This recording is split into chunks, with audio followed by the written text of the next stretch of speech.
माझं नाव आहे शंकर जयकिशन, लेखक विराजेश कुलकर्णी आणि दिग्दर्शक सूरज पारसकर. शिवानी काम करते आणि अर्थात महेश सर आणि मी.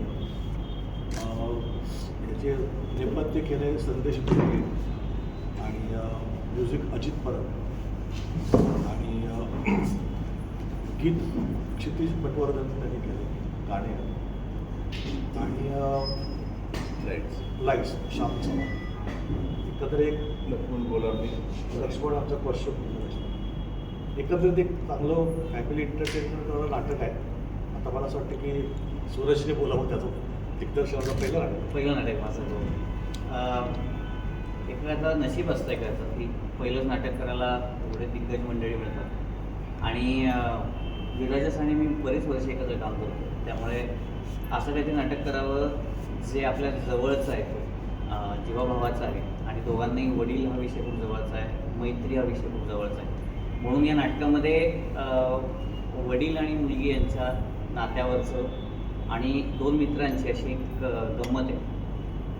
लहानपणापासूनची आपली एक मैत्री असते जी खूप वर्ष टिकते आणि टिकल्यानंतर तो माणूस आपल्या आयुष्यातला सदस्य बनतो, फॅमिलीचा सदस्य बनतो. पण तो सदस्य मधल्या काळात खूप गायब असतो. तो गायब झाला आहे आणि तो अचानक खूप वर्षांनी आला आहे. तर तो आता का आला आहे, नक्की त्याच्या मागचं रहस्य आहे का, काही अजून त्याला काही म्हणणं आहे त्याच्यात, हे सगळं सांगणारं ते नाटक आहे. त्यामुळे येऊन त्या एका मैत्रीबद्दलची गोष्ट, त्यानंतर त्या वडील आणि मुलगी यांच्या मैत्रीबद्दलची गोष्ट, असं सगळं याच्यामध्ये बघायला मिळतं.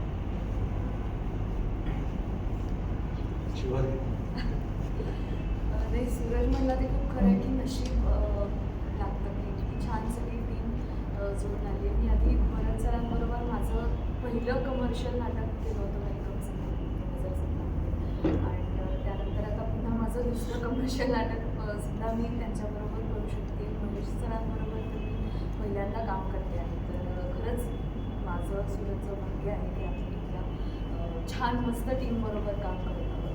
आणि माझं यातलं जे कॅरेक्टर आहे ते मी मुलगी आहे भरत सरांच्या कॅरेक्टरची, महादेव करकरेंची मुलगी आहे ईशा. आणि मुलगी अशी आहे की बऱ्याचदा आपलं बाबांशी काही नातंच नसतं मैत्रीचं. आपण आईशी खूप क्लोज असतो, आपण खूप बोलतो, सगळं शेअर करतो. पण बाबांशी मात्र फक्त ते जेव्हा आपल्याला रागवतात तेव्हा स्वतःला डिफेंड करण्यासाठी म्हणून बोलणं होतं. आणि मग ते लहानपणापासून तसंच असतं आणि अचानक आपण मोठे होतो, घर सोडून जातो आणि ते नातं जोडायचं राहूनच जातं. तर हे तसं राहिलेलं आहे. बाबांचं आणि मुलीचं नातं अपूर्ण आहे आणि ते पूर्ण करण्याचा ती प्रयत्न करते आहे. त्यामध्ये तिला साथ मिळते ती त्यांच्या एका मित्राची, जो मित्र अनेक वर्षांनी त्यांच्या आयुष्यात आला आहे. तिला हे माहिती की बाबांना मित्रच नाही आहेत, पण आता असं कोणतरी एक मित्र आलेला आहे जो म्हणते की मी BFF आहे. तर त्यांची एक टीम होते त्या मुलीची आणि त्या मित्राची. आणि पुढे काय होतं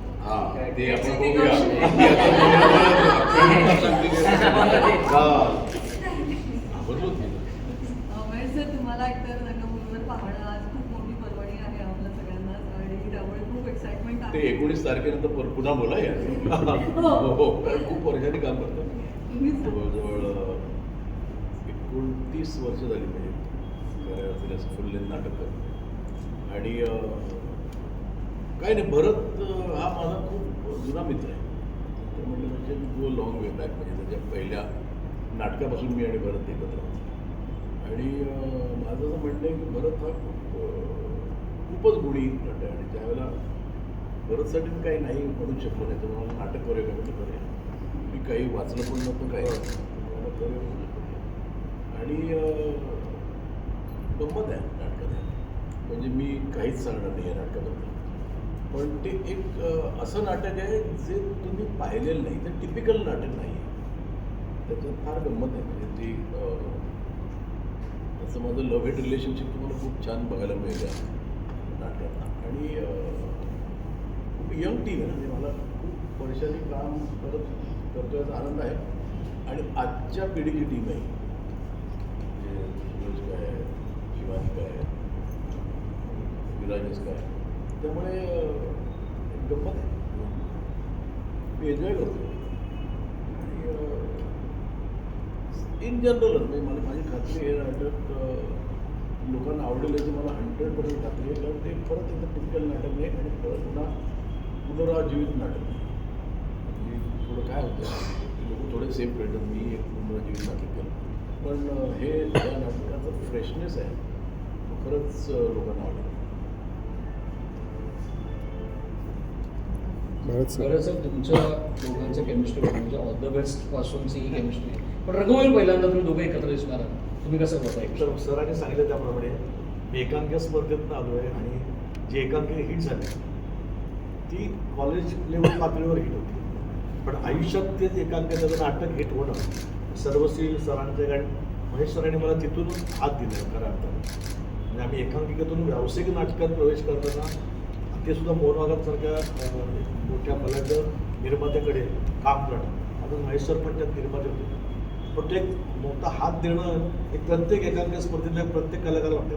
जसं हे म्हणलं की आमचं नशीब आहे, आमचं नशीब कारण माझं पण मी पण नशीबवर होतो की तेव्हा महेश सरांनी आपल्याला हात दिला आणि नाटक झालं देवेंद्रचं नाटक. आणि तिथून मग एक स्वतःच्या पायावर आपली एक स्वतःची गोडदोड चालूच होती.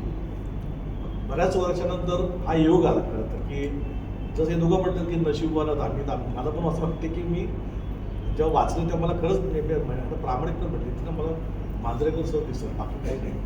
ते जर त्यांनी तर हा रोल केला ना तर अजून त्याला न्याय मिळेल त्या रोलला असं मला वाटतं. पण एकदम विचारून बघायला काय हरकत नाही. म्हणजे एका आमच्या फंक्शनला सरांना जस्ट विचारलं की असं असं नाटक आहे कराल का, लगेच हो म्हणाले की कुठलं नाटक आहे काय आहे असं काही नाही. एक विश्वासाने त्यांनी हो म्हणण्यात म्हणाले.